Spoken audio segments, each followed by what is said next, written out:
ನಮಸ್ತೆ ಮಕ್ಕಳೇ. ಇವತ್ತು quadratic equation part 4 converting statement in equation form ಅದನ್ನು ಕಲೀಲಿಕ್ಕೆ ಹೋಗ್ತಾ ಇದ್ದೀವಿ. ನಾವು ಕ್ವಾಡ್ರಾಟಿಕ್ ಈಕ್ವೇಷನ್ ಸಾಲ್ವ್ ಮಾಡೋದು ಹೆಂಗೆ, ಡಿಸ್ಕ್ರಿಮಿನೆಂಟ್ ವಿಚಾರ ಹೇಗೆ ಎಲ್ಲದು ಡಿಸ್ಕಸ್ ಮಾಡಾಗಿದೆ. ನಾವು we are going application level questions.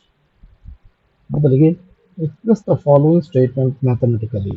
ಈಗ ಕೆಲವೊಂದು ಸ್ಟೇಟ್ಮೆಂಟ್ಸ್ಗಳನ್ನ ಕೊಟ್ಟಿರ್ತಾರೆ, ಇದನ್ನ ನಾವು ಮ್ಯಾಥಮೆಟಿಕಲ್ ಈಕ್ವೇಷನ್ ಆಗಿ ಕನ್ವರ್ಟ್ ಮಾಡಿ ಬರಬೇಕು. ಅದು ಹೇಗೆ ಬರೆಯೋದು ಅಂತ ಈಗ ನೋಡೋಣ. ಮೊದಲಿಗೆ the area of rectangular plot ಈ 528 ಮೀಟರ್ ಸ್ಕ್ವೇರ್. ಇದು ಒಂದು ರೆಕ್ಟ್ಯಾಂಗ್ಯುಲರ್ ಪ್ಲಾಟ್ ಇದೆ, ಇದರ ಏರಿಯಾ ಎಷ್ಟು ಕೊಟ್ಟಿದ್ದಾರೆ?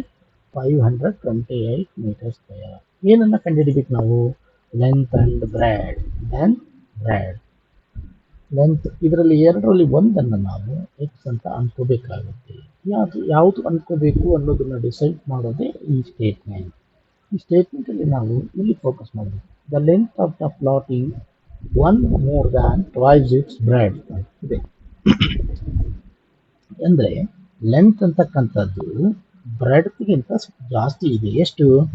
1 ಜಾಸ್ತಿ ಇದೆ. ಯಾವುದಕ್ಕಿಂತ? Twice its breadth. ಬ್ರೆಡ್ತ್ನ 2ರಷ್ಟಕ್ಕೆ 1 ಕೂಡಿಸಿದ್ರೆ ಎಷ್ಟಾಗುತ್ತೋ ಅಷ್ಟು ಲೆಂತ್ ಇರ್ತದೆ ಅಂತ. ಹಾಗಾದರೆ ನಾವು ಬ್ರೆಡ್ತ್ ಅನ್ನ ಎಕ್ಸ್ ಅಂತ ಅನ್ಕೋಬೋಣ. Let the breadth of the rectangular plot be x metre. ಇದು ಎಕ್ಸ್ ಆಗಿದ್ರೆ ಏನಾಗಿರುತ್ತೆ ಅಂತ, ಲೆಂತ್ ಏನಾಗಿರ್ತದೆ ಅನ್ನೋದನ್ನು ಈಗ ಡಿಸೈಡ್. ಲೆಂತ್ ಈಗಂತ ತಕ್ಷಣ ಇಸ್ ಈಕ್ವಲ್ ಟು ಹಾಕೋಬೇಕು. ನಾವು 1 more ಪ್ಲಸ್ 1 ಅಂತ ಬರ್ಕೋಬೇಕು. ಟ್ವೈಸ್ ಇಟ್ಸ್ ಬ್ರೆಡ್ತ್ ಎಕ್ಸ್ ಇದೆ, ಟ್ವೈಸ್ ಅಂದ್ರೆ ಏನಾಗುತ್ತೆ? 2x ಆಗುತ್ತೆ. ಓಕೆ, ಈಗ ಲೆಂತ್ ಸಿಕ್ತು, ಬ್ರೆಡ್ ಸಿಕ್ತು. ಈಗ ಏರಿಯಾ ಕೊಟ್ಟಿದ್ದಾರೆ, ಲೆಂತ್ ಇಂಟು ಬ್ರೆಡ್ ಅಲ್ವಾ, ಅದನ್ನು ಬರ್ಕೊಳ್ಳೋಣ. Area is equal to length into breadth. Area ಎಷ್ಟು ಕೊಟ್ಟಿದ್ದಾರೆ? 528 ಕೊಟ್ಟಿದ್ದಾರೆ. Length is 2x plus 1, breadth is x. ಇವೆರಡನ್ನು ಗುಣಿಸಿದ್ರೆ ಎಷ್ಟು ಬರ್ತದೆ? 528. ಇನ್ನು ನಮ್ಮ ಸ್ಟ್ಯಾಂಡರ್ಡ್ ಫಾರ್ಮ್ ಕಾಣಿಸ್ತಾ ಇಲ್ಲ, ಈಕ್ವೇಷನ್ ಬಂದ್ಬಿಡ್ತು. ಈಗ ಸ್ಟ್ಯಾಂಡರ್ಡ್ ಫಾರ್ಮಿಗೆ ಕನ್ವರ್ಟ್ ಮಾಡಬೇಕು. ಸ್ಟ್ಯಾಂಡರ್ಡ್ ಫಾರ್ಮ್ ಅಂದ್ರೆ ಏನು? ax square plus bx plus c is equal to 0 ಅಂತ ಫಾರ್ಮಿಗೆ ಬರಬೇಕು. ನಾವು ಈಗ ಮುಂದಕ್ಕೆ ಹೋಗೋಣ. 2x plus 1 into x is equal to 528. ಈ ಎಕ್ಸ್ ಇಂದ ಇವೆರಡನ್ನು ಗುಣಿಸ್ಬೇಕು. X into 2x is 2x square. X into 1 is x ಆಗುತ್ತೆ. ಇಲ್ಲಿ ಇಸ್ ಈಕ್ವಲ್ ಟು 0 ಇರಬೇಕಲ್ಲ ಸ್ಟ್ಯಾಂಡರ್ಡ್ ಫಾರ್ಮ್. ಹಿಂಗಾಗಿ 528 ಅನ್ನ ಲೆಫ್ಟ್ ಸೈಡ್ಗೆ ತಂದಾಗ ಮೈನಸ್ 528 ಆಗುತ್ತೆ. ಅಲ್ಲಿಗೆ ನಮಗೆ ಬೇಕಾಗಿರೋ equation 2x square plus x minus 528 is equal to 0 is the required representation of mathematical. ನಮಗೆ ಈಕ್ವೇಷನ್ ಬಂದಿದೆ ಸ್ಟ್ಯಾಂಡರ್ಡ್ ಫಾರ್ಮ್. ಮತ್ತೊಂದು ಪ್ರಶ್ನೆಗೆ ಹೋಗೋಣ. Rohan's mother is 26 years older than him. The product of their ages in 3 years from now will be 360. We would like to find Rohan's present age. ನೋಡಿ, ಈ ಥರ age ಮೇಲೆ ಪ್ರಾಬ್ಲಮ್ಸ್ಗಳೆಲ್ಲ ಬರ್ತವೆ. ಇವನ್ನ ನಾವು ಫಸ್ಟ್ ಮ್ಯಾಥಮೆಟಿಕಲ್ ಈಕ್ವೇಷನ್ ಆಗಿ ಕನ್ವರ್ಟ್ ಮಾಡೋದೇ ನಮಗೊಂದು task. Okay, it's not actually challenge, it is A task ಅಷ್ಟೇ. What we have to find in this Rohan's present age. ಏನನ್ನ ಕಂಡುಹಿಡಿಬೇಕು ಅಂತೀವಿ ಅದನ್ನ let Rohan's present age X years ಅಂತ ಬರ್ಕ್ ಮಾಡೋದಷ್ಟೇ. ವೆರಿ ವೆರಿ ಸಿಂಪಲ್ ಅನಿಸ್ತದೆ.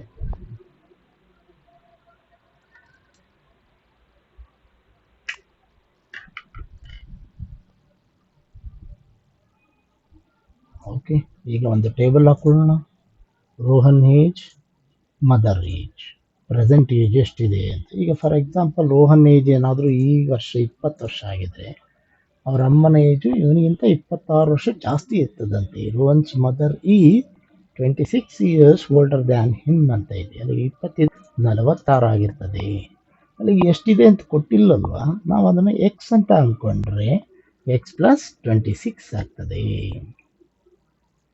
This is the Rohan present age X ಅಂತ ಅಂದ್ಕೊಂಡ್ರೆ ಅವರ ಅಮ್ಮನ ಏಜ್ ಎಕ್ಸ್ ಪ್ಲಸ್ 26 years ಆಗುತ್ತೆ. ಮತ್ತೆ ಇನ್ನೊಂದು ಕೊಟ್ಟಿದ್ದಾರೆ, ಏನು? The product of their ages 3 years from now. ಈಗಿಂದ 3 ವರ್ಷದ ನಂತರ ಎಕ್ಸ್ ಇರೋದೇನಾಗುತ್ತಪ್ಪ? X plus 3. X plus 26 becomes x plus 26 plus 3 ಆಗುತ್ತೆ, ಎಕ್ಸ್ ಪ್ಲಸ್ 29 ಇಯರ್ಸ್ ಆಗುತ್ತೆ. 3 ವರ್ಷ ಆದಮೇಲೆ ಇವ್ರ ಏಜ್ ಏನಿದೆಯೋ ಇಲ್ಲಿ, ಈ ಏಜ್ ಎರಡನ್ನ ಮಲ್ಟಿಪ್ಲೈ ಮಾಡಿದ್ರೆ ಎಷ್ಟು ಬರ್ತದೆ? 360. ಅದನ್ನು ನಾವು ಬರ್ಕೋಬೇಕು according to condition. By data ಅಂತ ಬರ್ಕೋಬೋದು. By data product of their age after 3 years ಅವೆರಡನ್ನ ಮಲ್ಟಿಪ್ಲೈ ಮಾಡಬೇಕು. X plus 3 x plus 29 is equal to 360. ಅದಕ್ಕೆ ಕರೆಕ್ಟಾಗಿ ಆ ಈಕ್ವೇಷನ್ನ ಮ್ಯಾಚ್ ಮಾಡಿ ವಿಲ್ ಬಿ ಈಸ್ ಅಂತ ಇದ್ರೆ ಈಸ್ ಈಕ್ವಲ್ ಟು ಹಾಕ್ಕೊತೀವಿ 360. ಈಗ ಫಸ್ಟ್ ಟರ್ಮ್ ಇಂಟು ಇಷ್ಟೆಲ್ಲ, ಸೆಕೆಂಡ್ ಟರ್ಮ್ ಇಂಟು ಇಷ್ಟೆಲ್ಲ ಮಲ್ಟಿಪ್ಲೈ ಮಾಡೋದು ಗೊತ್ತಿದೆಯಲ್ಲ, ಮಾಡೋಣ. X into x plus 29, next 3 into x plus 29 is equal to 360. ನಾವೀಗ ಬ್ರಾಕೆಟಲ್ಲಿ ಕಾಮನ್ ಆಗಿರೋದನ್ನು ಒಂದ್ಸರಿ ಬರ್ಕೊಳ್ಳೋಣ. ಸಾರಿ, ಮಲ್ಟಿಪ್ಲೈ ಮಾಡೋದು. Yes, x into x square plus 29x 3x plus 87, 3 into 29 ಮಾಡಿದಾಗ 87 ಬರುತ್ತೆ, ಇದು equal to 360. X square as it is ಬರ್ಕೊತೀವಿ. ಇವೆರಡನ್ನ ಆ್ಯಡ್ ಮಾಡಿದ್ರೆ we will get 32x plus 87. ಈ 360 ಈ ಕಡೆ ತಗೊಂಬಂದ್ರೆ ಮೈನಸ್ 360 ಬರುತ್ತೆ. ಅದನ್ನು ಬರ್ಕೊಳ್ಳೋಣ ನೆಕ್ಸ್ಟ್ ಸ್ಟೆಪ್ಪಲ್ಲಿ. X square plus 32x plus 87 minus 360 is equal to 0. X square plus 32x minus subtract ಮಾಡಬೇಕಾಗುತ್ತೆ, ಡಿಫ್ರೆನ್ಸ್ ಸೈನ್ ಇರೋದ್ರಿಂದ 273 ಇಸ್ ಈಕ್ವಲ್ ಟು 0. ಹಾಗಾಗಿ answer is x square plus 32x minus 273 is equal to 0. Standard ಫಾರ್ಮಿಗೆ ತಂದುಬಿಟ್ಟಿದ್ದೀವಿ. ಇದನ್ನು ನಾವು mathematical statement equation ಅಂತ ಹೇಳ್ಬೋದು.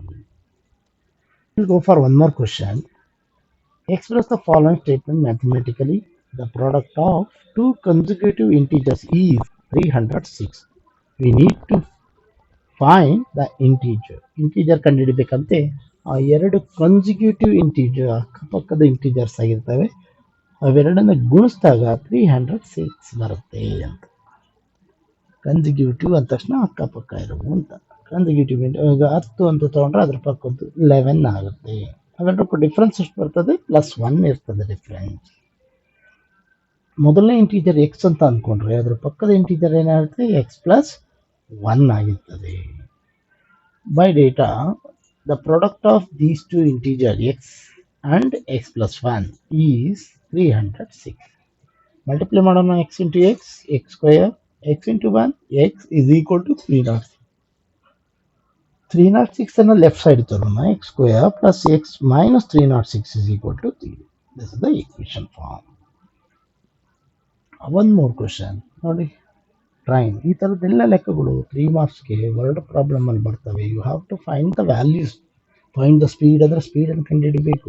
ನಾವೀಗ ಜಸ್ಟ್ ಈಕ್ವೇಷನ್ಗೆ ಕನ್ವರ್ಟ್ ಮಾಡೋದು ಹೆಂಗೆ ಅನ್ನೋದನ್ನು ನೋಡ್ತಾ ಇದ್ದೀವಿ. ಇದ್ಕೊಂಡ್ಬಿಟ್ರೆ ನೀವು ಸಾಲ್ವ್ ಮಾಡೋದು, ನೀವು ಫ್ಯಾಕ್ಟರೈಸೇಷನ್ ಮೆಥಡ್ ಗೊತ್ತಿದೆ, ಅದ್ರ ಮೂಲಕನೇ ಸಾಲ್ವ್ ಮಾಡ್ತೀರಿ.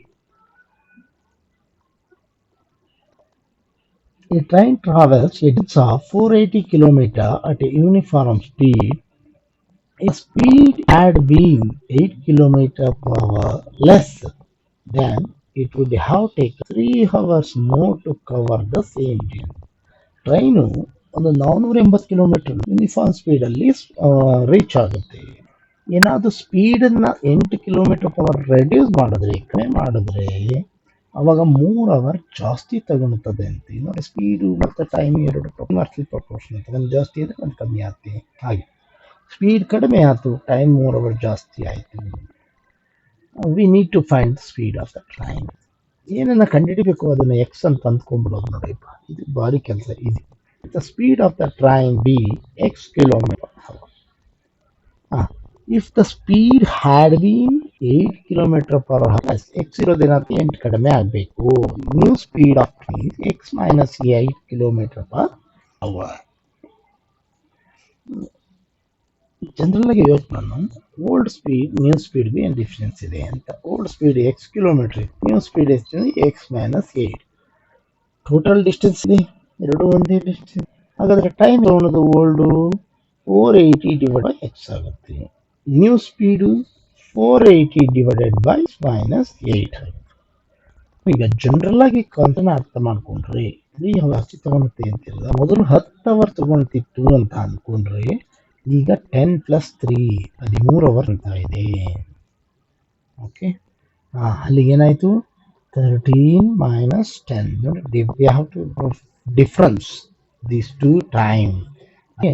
ನ್ಯೂ ಟೈಮಲ್ಲಿ ಓಲ್ಡ್ ಟೈಮನ್ನು ಸಬ್ಟ್ರ್ಯಾಕ್ಟ್ ಮಾಡಿದ್ರೆ ಎಷ್ಟು ಬರ್ತದೆ, 3 ಅವರ್ಸ್ ಬರ್ತದೆ. ಈ ಕಾನ್ಸೆಪ್ಟನ್ನು ನೆನ್ಪಿಟ್ಕೋಬೇಕು. ನ್ಯೂ ಟೈಮಲ್ಲಿ ಓಲ್ಡ್ ಟೈಮ್, ನ್ಯೂ ಟೈಮ್ ಎಷ್ಟಿದೆ, this one 480 by x minus 80. Old time is 480 divided by x. New time minus old time is equal to 3 hours. ನೋಡಿ, ಇದು ಜನರಲ್ ಆಗಿ ತಗೊಂಡಿರೋದು ನಾವು. ಈ ಇಕ್ವೇಶನ್ ಫಾರ್ಮ್ಯಾಟ್ ಬರಬೇಕಲ್ಲ, ಅದಕ್ಕೋಸ್ಕರ ಇದನ್ನ ಕಾನ್ಸೆಪ್ಟ್ ಅನ್ನು ತಗೊಂತೀವಿ. New time according to data, new time minus old time is equal to 3 hours. ನಾವು take LCM here, x into x minus 8 ಆಗುತ್ತೆ, ಅಥವಾ 480 ಕಾಮನ್ ತೆಗೆದು ಬಿಡೋಣ. ಉಳಿಯೋದೇನು, 1 by x minus 8, 1 by x is equal to 3. LCM ತಗೊಳ್ಳೇಬೇಕು ನಾವು. LCM is x into x minus 8 ಆಗುತ್ತೆ. Numerator X minus 8 ಇದೆ, ಇದರಿಂದ multiply, ಇದರಿಂದ ಕ್ರಾಸ್ ಮಲ್ಟಿಪ್ಲಿಕೇಶನ್ ಮಾಡ್ತಾರೆ, 3 by 4. On simplification we will get this equation, 8 by x square minus 8x is equal to 1 by 160. Cross multiply ಮಾಡೋಣ, x square minus 8x is equal to 8 into 160. x square minus 8x is equal to 1280. ಈ 1280 left ತರಬೇಕು, ಈಗ standard form ಬೇಕಲ್ವ, ಹಾಗಾಗಿ x square minus 8x minus 1280 is equal to 0. This is the required equation. ಇದು ನಮಗೆ ಬೇಕಾಗಿರೋ equation. ಈ ಥರದ ಈಕ್ವೇಷನ್ ಬಂದಾಗ ಏನು ಮಾಡೋಕ್ಕೆ, ನೆಕ್ಸ್ಟ್ ಸ್ಪ್ಲಿಟಿಂಗ್ ಮೆಥಡಲ್ಲಿ ನಾವು ಎಕ್ಸ್ ವ್ಯಾಲ್ಯೂ ಫೈಂಡ್ ಔಟ್ ಮಾಡ್ತೀವಿ. ಆ ಎಕ್ಸ್ ವ್ಯಾಲ್ಯೂ ಏನಾಗುತ್ತೆ, ಸ್ಪೀಡ್ ಆಫ್ ದ ಟ್ರೈನ್. 3 ಮಾರ್ಕ್ಸ್ಗೆ ವೆರಿ ವೆರಿ ಇಂಪಾರ್ಟೆಂಟ್. ಈ ಥರದ ಪ್ರಶ್ನೆಗಳು ಎಕ್ಸಾಮಲ್ಲಿ ಕೇಳ್ತಾರೆ ಮಕ್ಕಳೇ. ಇದು ಒಂದೇ ಒಂದು ವೆರೈಟಿ ಇಲ್ಲ, ಇಲ್ಲಿ ಏಜ್ ಪ್ರಾಬ್ಲಮ್ ಇದೆ, ಟೈಮ್ ಪ್ರಾಬ್ಲಮ್ ಇದೆ, ವರ್ಕ್ ಪ್ರಾಬ್ಲಮ್ಸ್ ಇದಾವೆ, ಟ್ರಿಗ್ನೋಮೆಟ್ರಿ ಜಿಯೋಮೆಟ್ರಿ ಮೇಲೆ ಬೇಸ್ ಮೇಲೆ ಲೆಕ್ಕಗಳಿದ್ದಾವೆ, ಬರ್ತದೆ. ಈಗ ಒಂದು ಲೆಕ್ಕ ಬರ್ಡ್ ಪ್ರಾಬ್ಲಮ್ ಮಾಡ್ತಾ ಹೋಗೋಣ. ಯಾವುದ್ರ ಮೇಲೆ, ಏರಿಯಾ ಬೇಸ್ ಮೇಲೆ. Okay, is it possible to design a rectangular mango grove whose length is twice its breadth and the area is 800 meters square? If so, find its length and breadth. First ನಾವು equation ಮಾಡ್ಲಿಕ್ಕೆ ಬರ್ತದ ಅಂತ ನೋಡಬೇಕು. ಈ ಥರ ಕಂಡೀಷನ್ನಲ್ಲಿರೋ ಒಂದು rectangle ಬರುತ್ತಾ, create ಆಗುತ್ತಾ ಅಂತ ನೋಡಿ. ಆಗೋದಾದರೆ ಅದರ ಲೆಂತ್ ಮತ್ತು ಬ್ರೆಡ್ತನ್ನು ಕಂಡುಹಿಡಿಬೇಕಾಗುತ್ತೆ. ಫಸ್ಟ್ ಕೆಲಸ, ಒಂದು ರೆಕ್ಟ್ಯಾಂಗಲ್ ಚಿತ್ರ ಬರ್ಕೊಳ್ಳೋಣ, ಲೆಂತ್ ಬ್ರೆಡ್ತನ್ನು ಮೆನ್ಷನ್ ಮಾಡೋಣ. ನಮಗೆ ಏನಾದ್ರು ಗೊತ್ತಿದೆಯಾ, length is twice its breadth, length is twice its breadth ಅಂತಂದ್ರೆ ಬ್ರೆಡ್ತನ್ನು ನಾವು ಎಕ್ಸ್ ಅಂತ ಅನ್ಕೋಬೇಕು. Let the breadth of the mango grove is equal to x. Length ಏನಾಗುತ್ತಪ್ಪ, ಟ್ವೈಸ್ 2x ಆಗುತ್ತೆ. ಈಗ ನಮಗೆ ರೆಕ್ಟ್ಯಾಂಗಲ್ದು ಫಾರ್ಮುಲಾ ಗೊತ್ತಿದೆ. Area of rectangle is equal to length into breadth, L into B. L ಅಂದರೆ 2x, ಬಿ ಅಂದರೆ ಎಕ್ಸ್, ಇವೆರಡನ್ನ ಮಲ್ಟಿಪ್ಲೈ ಮಾಡಿದ್ರೆ 800 ಬರುತ್ತೆ. 2x into x, 2x square is equal to 800. ಈ 2 ಅನ್ನು ಈ ಕಡೆ ಕಳಿಸಿದ್ರೆ ಇಂಟು ಆಗಿರೋದು ಡಿವೈಡೆಡ್ ಬೈ ಆಗುತ್ತೆ. X square is equal to 800 divided by 2 is, that is 400 ಆಗುತ್ತೆ. x is equal to square plus or minus square root of 400 ಆಗುತ್ತೆ. square root of 400 means 20. ಅಲ್ಲಿಗೆ x value plus 20 or x is equal to minus 20 ಆಗ್ತದೆ. Length ಯಾವಾಗಲೂ negative ಇರೋದಿಲ್ಲ, ಹಾಗಾಗಿ we have to take only positive value x is equal to 20. But breadth cannot be negative. Neglecting x is equal to minus 20, we get x is equal to 20. ಈಗ length bread ಸಿಕ್ಕಿದೆ, ನಮಗೆ length ಬೇಕು 2x, 2 into 20 is 40. Yes, it is possible to design a rectangular mango grove whose length is twice its breadth and the area is 800 meters square. ನೋಡಿ, ಈ ಥರ ಲೆಕ್ಕ ಮಾಡೋಕೆ 3 marks ಸಿಗ್ತದೆ, very very important. Okay, now we will go for one age problem. If the following situation is possible, if so, determine their present ages. ನೋಡಿ ಇದು situation possible ಇದ್ರೆ ಕಂಡುಹಿಡಿಯಿರಿ ಅಂತ ಹೇಳಿ. The sum of the age of two friends is 20 years. 4 years ago, the product of their ages years was 48. ನಾವೇನು ಕಂಡುಹಿಡಿಬೇಕು? Present age ಅನ್ನು ಕಂಡುಹಿಡಿಬೇಕು. ಒಬ್ಬರ ಏಜನ್ನ ಎಕ್ಸ್ ಅಂತ ಅಂದ್ಕೊಂಡ್ರೆ ಇನ್ನೊಬ್ಬರ ಏಜ್ ಏನಾಗುತ್ತೆ ನೋಡಿ, ಸಮ್ ಇಸ್ 28 ಅಂತ ಆಗುತ್ತೆ. ಅಲ್ಲಿಗೆ 20 minus x. First friend is x ಅನ್ಕಂದ್ರೆ ಸೆಕೆಂಡ್ ಫ್ರೆಂಡ್ ಏನಾಗುತ್ತೆ 20 ಮೈನಸ್ ಎಕ್ಸ್. ಓಕೆ, ಈಗ ಮತ್ತೇನು ಕೊಟ್ಟು 4 years ago, 4 ವರ್ಷದ ಹಿಂದೆ ಅಂತದೆ. 4 ವರ್ಷದ ಹಿಂದೆ ಇವನ ಏಜ್ ಎಷ್ಟು ಇರ್ತದೆ? X minus 4. ಇವನ ಏಜ್ 4 ವರ್ಷದ ಹಿಂದೆ ಮೈನಸ್ 4 ಮಾಡ್ಕೋಬೇಕು. ಅಲ್ಲಿಗೆ 16 ಮೈನಸ್ ಎಕ್ಸ್ ಆಗುತ್ತೆ. ಓಕೆ, ಈಗ ಆ 4 ವರ್ಷದ ಹಿಂದೆ ಅವರ ಏಜನ್ನು ಗುಣಿಸಿದ್ರೆ 48 ಬರದಂತೆ. 4 ವರ್ಷದ ಹಿಂದೆ ಅವ್ರ ಏಜ್ ಎಷ್ಟಿದೆ ಅಂತ ಲಿಸ್ಟ್ ಮಾಡ್ಕೊಂಡಿದ್ದೀವಲ್ಲ, ಅವೆರಡನ್ನು ಮಲ್ಟಿಪ್ಲೈ ಮಾಡಬೇಕು. x minus 4 into 16 minus x, which is equal to 48. First term into ಇಷ್ಟೆಲ್ಲ ಹಾಗೆ ಮಾಡ್ಕೊಳ್ಳೋಣ. We will get this equation. x into 16, 16x. x into minus x, minus x square. Next minus 4 ಇಂದ multiply ಮಾಡೋಣ. Minus 4 into 16 is minus 64. Minus into minus plus 4 into x is 4x is equal to 48. Minus x square, ಇದನ್ನ add ಮಾಡಿದ್ರೆ 20x ಬರುತ್ತೆ. Minus 64 ಇದೆ, plus 48 ಕರ್ತಾ ಬಂದರೆ minus 48 ಆಗುತ್ತೆ. Is equal to x square minus x square plus 20x minus 112 is equal to 0.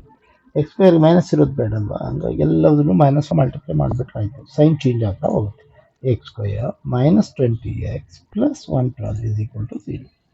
ನಾವು you have to solve this by factorisation method. Split ಮಾಡ್ತಾ splitting method ಮಾಡೋದು ಹೇಗೆ ಅಂತ ಗೊತ್ತಲ್ವ ನೋಡಿ. ಫ್ಯಾಕ್ಟರ್ಸ್ಗಳನ್ನ ಲಿಸ್ಟ್ ಔಟ್ ಮಾಡಿಕೊಂಡು ಅವುಗಳ ಸಮ್ ಎಷ್ಟು ಬರಬೇಕು, ಯಾಕೆಂದರೆ ಇಲ್ಲಿ ಪ್ಲಸ್ ಇದೆ ನೋಡಿ, ಸಮ್ ಅಂತ ಅಂದ್ಕೊಳ್ಳೋಣ. ಮೈನಸ್ 20 ಇದೆ ಅಲ್ವಾ, 20 ಬರಬೇಕು ಹೋದರೆ ಅಂತ ನಂಬರ್ಗಳನ್ನು ಬರ್ಕೋಬೇಕು. ಬರುತ್ತಾ? No.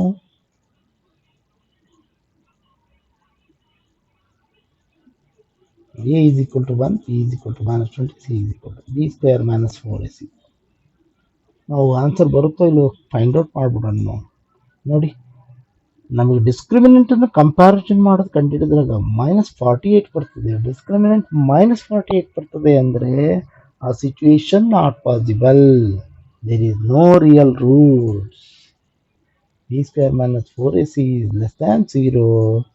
The equation has no real root, means this situation is not possible.